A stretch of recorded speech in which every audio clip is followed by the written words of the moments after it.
Shrabani fashion চ্যানেলে তোমাদের সবাইকে স্বাগত। আজকে ছবর তৃতীয়া, সবাইকে শারদীয়ার শুভেচ্ছা রইল। আজকে চলে এসেছি একটা মিনি ব্লগ নিয়ে। আমাদের এখানে একটা ছোট্ট আনুষ্ঠানিক প্রোগ্রাম আমরা করতে চলেছি, সেটাই তোমাদের সাথে শেয়ার করব। আমিও তৈরি হয়ে নিয়েছি, তোমাদের সাথে লুকসটা শেয়ার করছি। আমিও একটি গান পারফর্ম করতে চলেছি। তো আমরা এখানে কিভাবে এনজয় করি, কিভাবে একে অপররা সবাই মিলে আনুষ্ঠানিক প্রোগ্রামটা করি। ফটো তোলা তো মাস্ট, তো প্রোগ্রামের আগেই দেখো ফটো তুলতে ব্যস্ত। এদিকে আমার মা খুব রেগে যাচ্ছে যে কখন আরম্ভ হবে, তাড়াতাড়ি চল। আমার লুকসটা তো দেখালাম, আমার মায়ের লুকসটাও দেখিয়ে নিই। আমার মা কীভাবে সেরেছে, যে ওর মাও খুব এক্সাইটেড। আমার মা খুব পছন্দ করে এইসব গান বাজনা। এখন শরীরটা আগের থেকে ভালো আছে। তোমরা সকলেই জিজ্ঞেস করো তুমি কেন ব্লগ দাও না পুরো। এখন সত্যি আমি টাইম পাই না, তো আজকে ভাবলাম ছোটো একটা মিনি ব্লগে তোমাদের সঙ্গে শেয়ার করি। তোমরা গানের পারফর্মের কথা বলেছিলে যে পুরো ভিডিওটা দিতে আমি চেষ্টা করব, যদি আমি কালেকশানটা পাই অবশ্যই দেবো। এই দেখো চলে এসেছি পূজা মণ্ডপটা। এখানে এবারে যেটা মণ্ডপের থিম ছিল যামিনী রায়ের ছবি, তার চিত্রকলাটাকে তুলে ধরা হয়েছিল। সেই আদবেই প্যান্ডেলের সাজটা করা হয়েছিল, সুন্দর সুন্দর পটচিত্রগুলো ছিল। সামনে প্রতিমা, তার সঙ্গে যে তার প্রতিমার যে গয়না পরানো, সব কিছুর মধ্যে একটা আভিজাত্য ছিল, যেটা আমার তো খুব ভালো লেগেছে। তোমাদের কীরকম লেগেছে অবশ্যই জানিও। এবার আমরা একটা উদ্বোধন কিন্তু আমাদের হয়ে গেছে। এবার আমরা সবাই অনুষ্ঠানের প্রোগ্রামটা শুরু করে দেবো।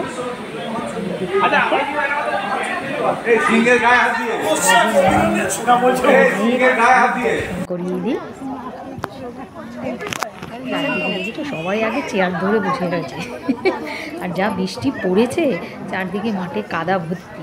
তো ভাবতেই পারিনি যে প্রোগ্রামটা আদৌ করা যাবে বলে, সবাই একটা ডাউটের মধ্যেই ছিল। যাক, লাস্ট ফিনিশিং বৃষ্টিটা না হওয়াতে সবার মনে একটু আনন্দ হয়েছে। সকালের দিকে খুব বৃষ্টি হয়েছিল, তো সবাই এখন আমরা প্রতীক্ষায় রয়েছি, আরম্ভ হবে সবাই। তারপর কারণ পুজোর টাইম, যতক্ষণ না আনুষ্ঠানিক প্রোগ্রামটা শেষ হচ্ছে সবার প্ল্যানিং আলাদা থাকে। সবাই আমরা তখন যে যার বন্ধুদের সাথে যে যা প্রোগ্রাম থাকে, প্ল্যান থাকে, সেটাতে আমরা যেতে থাকবো।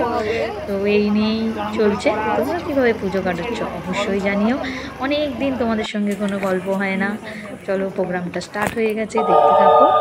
প্রথমে একটা উদ্বোধনী সঙ্গীতের মাধ্যমে গানটা প্রোগ্রামটা শুরু করা হয়েছে।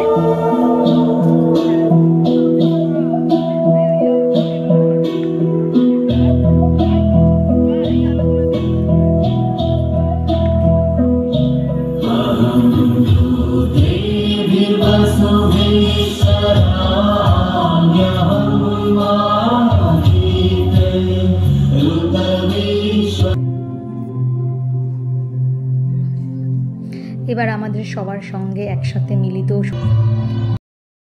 এই প্যান্ডেলটা তোমাদের সাথে না শেয়ার করে পারলাম না। এটা হাওড়া ময়দানে, পুরো প্রপার ময়দান, সরস্বতী ট্রেন্সের উল্টো দিকেই প্যান্ডেলটা করেছে। আমার খুব ভালো লেগেছে, পুরো গামছা দিয়ে।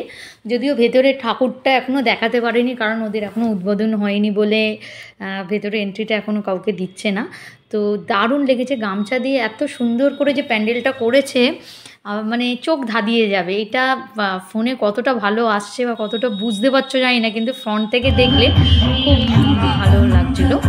আচ্ছা, এরপরে আমাদের একটা ছোট্ট পারফরমেন্স, ছোট্ট একটা বন্ধু আমাদের এই নাচটা করছে, প্রচণ্ড ভালো লাগছে। তোমরা কীভাবে এনজয় করছো, তোমাদেরও যদি এরকম কিছু অনুষ্ঠান থাকে অবশ্যই আমাকে এফবিতে শেয়ার করো, আমি দেখবো। আর কীভাবে পুজোটা কাটাচ্ছ সেটা জানিও। এইভাবে চলতে থাকবে হাসি আনন্দ নিয়ে। তোমাদের কথা আমি রাখার চেষ্টা করেছি, একটা ছোটো মিনি ব্লগ অবশ্যই আমি চেষ্টা করেছি। এবার আস্তে আস্তে আমি অন্যান্য ব্লগগুলোও দেখবো। অনেকেই তোমরা আমাকে রান্না ভিডিওর কথা বলেছো, যে কী রান্না দেখাবো বলে, তো আমি যখন যেটা রান্না হয় আমি সেটাই শেয়ার করি, সেইভাবে কোনো প্ল্যানিং নেই। এবার তোমরা আমাকে কমেন্ট করো কোনো রান্নাটা তোমরা দেখতে চাও বা শিখতে চাও, আমি সেটা চেষ্টা করবো। এবার শেষ, এবার টোটো করে নিয়েছি রাস্তার কিছু প্যান্ডেল দেখতে দেখতে। এবার পুজো করা। তোমরা কীভাবে এনজয় করছো অবশ্যই জানিও। খুব ভালো লাগলো। সবাইকে শারদীয়ার শুভেচ্ছা ও অনেক ভালোবাসা। পুজো তোমাদের খুব সুন্দর থাকুক, ভালো থাকুক, আর এইভাবেই আমাদের যাও, আমাকে এইভাবেই ভালোবাসা দাও।